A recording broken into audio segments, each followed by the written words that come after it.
The Battle of Britain was one of the most critical turning points of the Second World War, lasting from July to October 1940.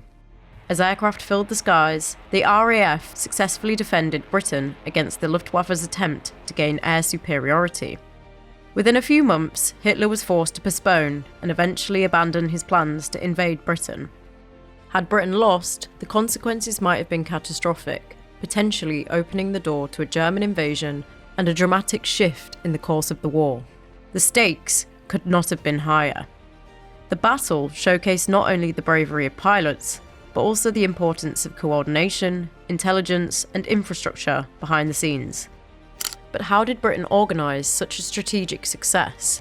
And what part did Duxford's operations block play in defending the British Isles? We are in the operations room at Duxford, and Duxford's operations room was the beating heart of the space during the Battle of Britain.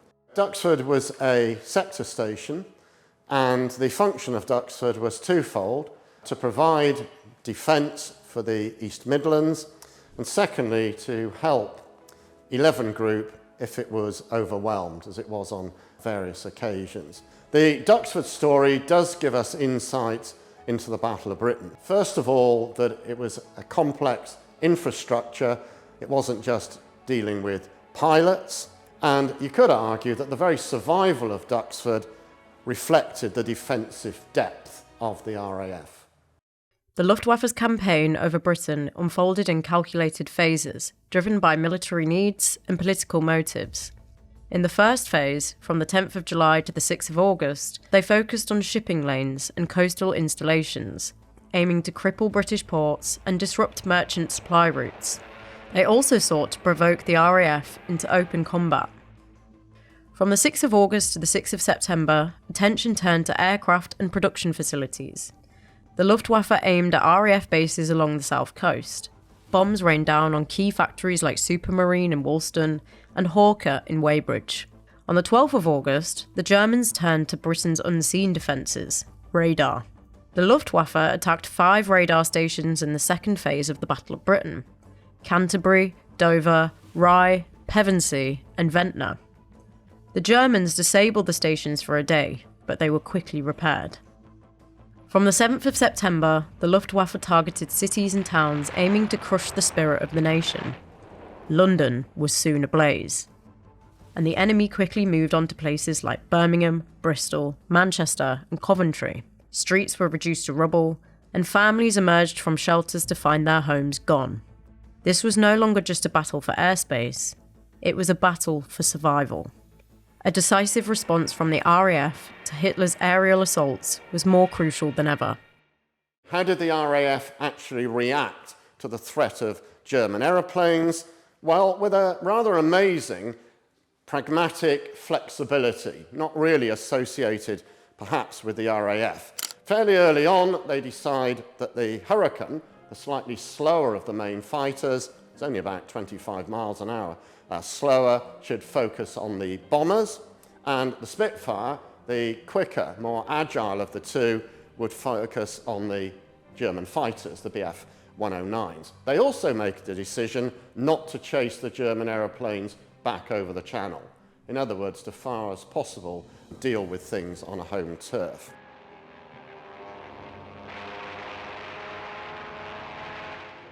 In terms of morale, it was universally high. Churchill's rhetoric kept the nation on side. The RAF had a kind of an inbuilt culture of resilience. Not quite, we're never going to be beaten, but almost that sort of idea. And the adaptation really relates to British industry. It took a bit of time to get going, but Beaverbrook managed to get production of the aeroplanes up to high levels, such that the RAF in September 1940 actually had more aeroplanes than they did at the end of June. The Dowding system became the pinnacle of strategic brilliance in the Battle of Britain. However, its roots actually stretch back to innovations in air defence during the First World War. The groundwork for coordinated detection and response was already being laid decades earlier.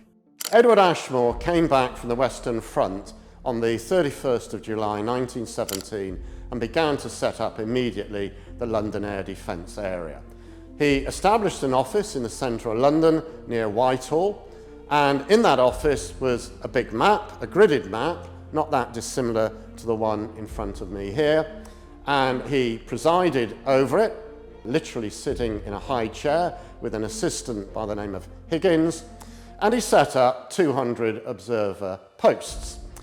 They would phone in, they were all linked by telephone, and as the information came in, it would be plotted.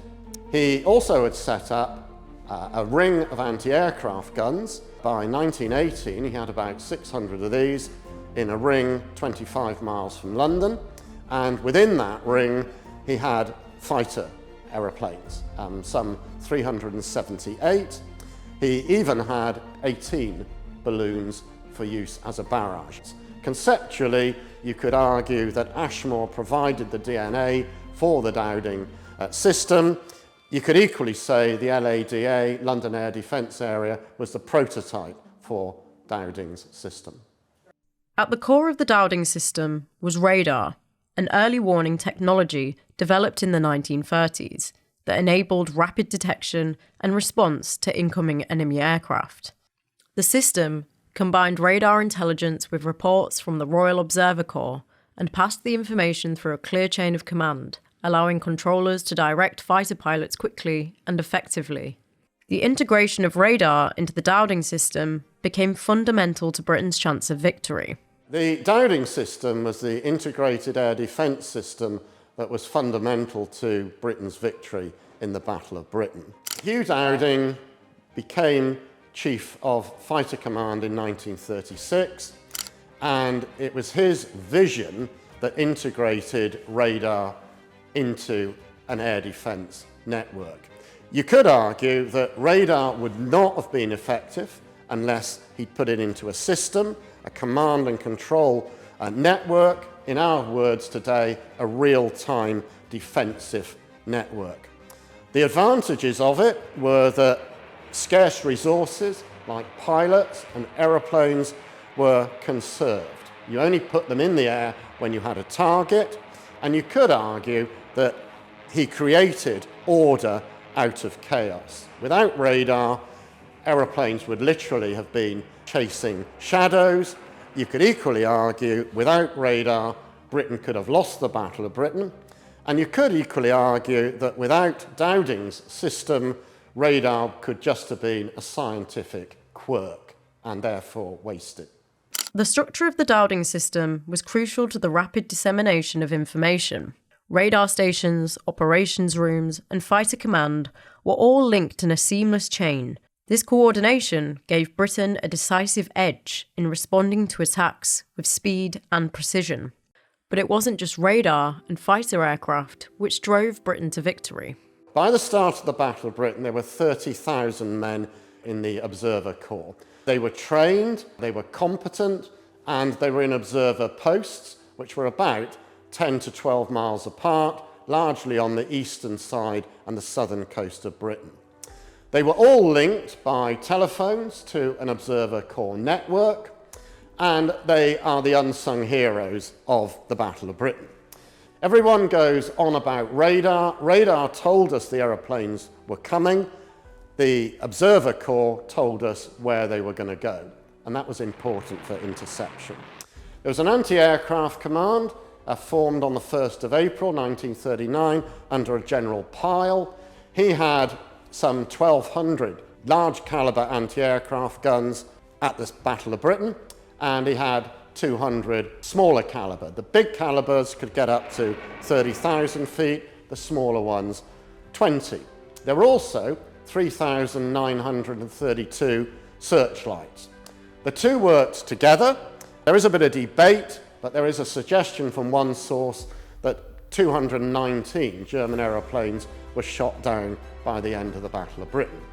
Balloon Command was formed on the 1st of November 1938 under a chap called Tudor Boyd, and he had 693 balloons. All were tethered, only about 40 were mobile, and the idea was to keep German bombing higher, to protect factories. Aeroplanes hit the balloons. 3 times as many RAF aeroplanes crashed from hitting balloons than the Luftwaffe. Dowding, nevertheless, thought it was worth the risk to prevent low-level bombing.